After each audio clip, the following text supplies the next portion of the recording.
In this tutorial, you will learn how to install and use this serial option.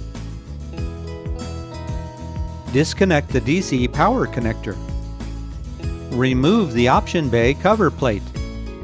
Locate the option guide slots. Insert the serial option into the slot.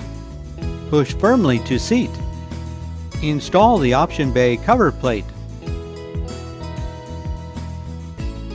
Reconnect the DC power connector.